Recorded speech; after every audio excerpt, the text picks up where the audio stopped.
মালয়েশিয়াতে আসতেছেন প্রধান উপদেষ্টা ডক্টর ইয়ানুস স্যার আগামীকালকে আর মাত্র একদিন। আমাদের প্রবাসীদের মনে অনেক আশা আকাঙ্ক্ষা আছে যে উনি হয়তো আমাদের কথা একটু ভাববেন, আমাদের জন্য মালয়েশিয়াতে যারা আমার প্রিয় প্রবাসী ভাইরা আছেন অবৈধ, তাদেরকে জন্য বৈধ করার একটা ব্যবস্থা করেন, এমন একটা আলোচনার জন্য উনি রাখেন। বিশেষ করে বিভিন্ন সময় অপরিচিত ধরা পড়া আমার বাংলাদেশি ভাইরা, মালয়েশিয়া জেলখানা খুবই কষ্ট, খুবই ভয়ঙ্কর বটে। এই কষ্ট থেকে যেন তারা মুক্তি পেয়ে খুব দ্রুত যেন দেশে পাঠানো যায় এমন একটা আলোচনা যেন করে। কিন্তু মানে জানি না, এখনো কিছুদিন আগে আসিফ নজরুল স্যার আসছিল, উনি তেমন কোনো পদক্ষেপ নেন নাই। আমরা চাই বর্তমানে যারা মালয়েশিয়াতে আছে তাদের জন্য আপনারা আগে দ্রুত ব্যবস্থা নেন।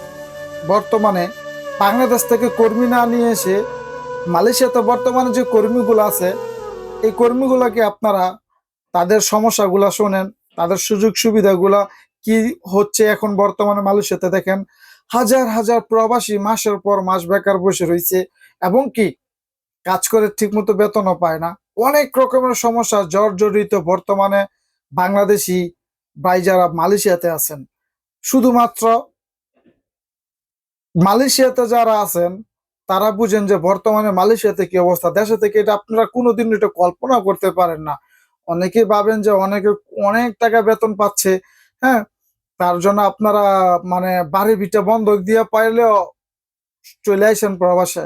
আরে ভাই, বিদেশে টাকাটা অত সহজ না, বুঝছেন? তো যাই হোক, এগুলো অন্য কথা। এখন জানি না কি হয় প্রবাসীদের ভাগ্যে, তবে আশা রাখি প্রফেসর ডক্টর ইয়ানুস স্যার হয়তো প্রবাসীদের জন্য একটু হইলেও সহানুভূতি হবেন এবং কি এদেশে সরকারের সাথে বৈধকরণের একটা ব্যবস্থা উনি দাবি রাখবেন।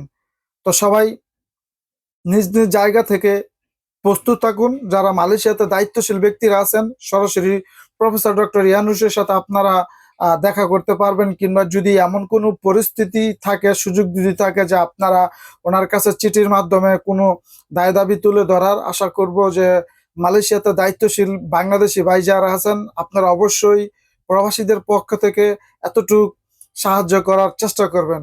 আমরা সবাই প্রবাসী, এই প্রবাস আমরা মিলেমিশে থাকতে চাই। সবাই ভালো থাকুক, দোয়া শুভকামনা মালয়েশিয়া প্রবাসীদের জন্য। আসসালামু আলাইকুম, আল্লাহ হাফেজ।